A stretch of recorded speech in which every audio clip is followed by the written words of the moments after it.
This is a voiceover since I wasn't. It's so loud. I can't even hear myself, even though the volume was adjusted. So this is Maxi Grace once again, and this happened last year, specifically June, after I did all my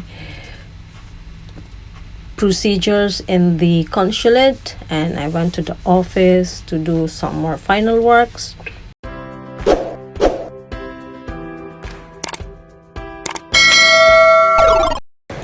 Now I am at the departure gates, so I just took out my mask just to go for a photo shoot and recording this one. And this is the famous Penhaligon perfume.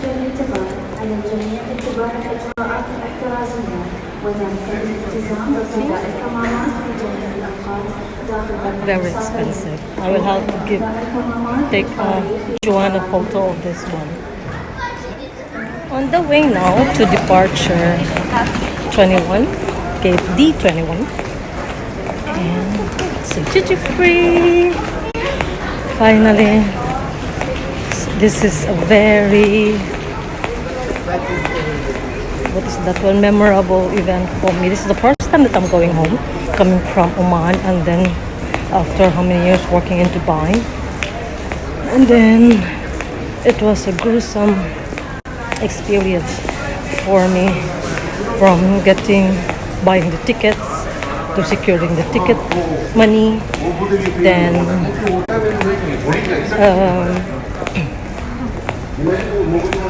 preparing, trying to get the OEC, which they were not allowing to process anymore because of some COVID infections in the consulate. And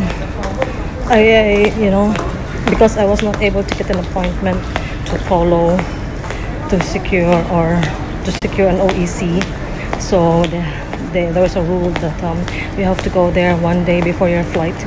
So today itself I went there. I spent more than 5 hours just to process the contract verification, because they said that my contract verification is already expired, since I was not able to I was not able to go home with the first contract, even though if it is the same employer only.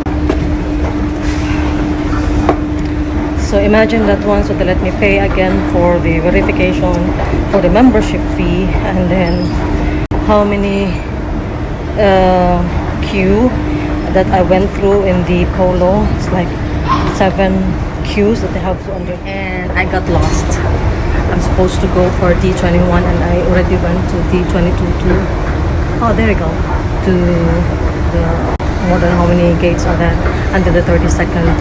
So I spent 5.5 hours at Polo, which is really ridiculous. And there's a mandatory payment for some government contributions that you really have to pay. They were checking each and everything, if there is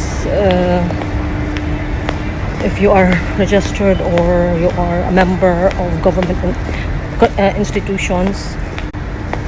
And then I have to go back to the office because the endorsements that I made is not opening from a server.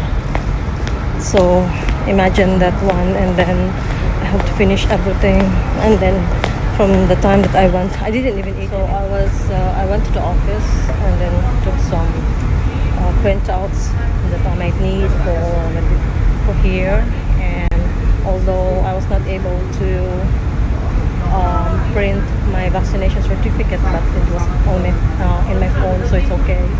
And then since when we arrived at the airport, my baggage was in excess from what I bought, so I tried to add on, but then there was some problem with the website. But the payment was already initiated, but I couldn't get through, so I thought it was already cancelled. But unfortunately, I already took out some of the things and give it to Joanne for safekeeping, and they still let me pay.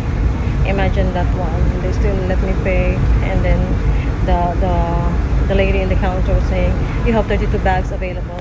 So finally, after that gruesome event that I went to, I was able to pass everything. I got my boarding pass, and now I'm on the way to my gate, carrying my hand carry baggage plus the laptop. And my check-in baggage was already checked in, of course. And then the lady in the counter told me that I have to pick up my baggage at the terminal in Manila before I can proceed to my final destination. So there is also an excess baggage disposal. Seriously. I'm already oh my god, I hope everything is okay once I reach Manila with my OHP registration, so that I can get out and then meet Dagger on 28 before I can proceed to my final destination, which is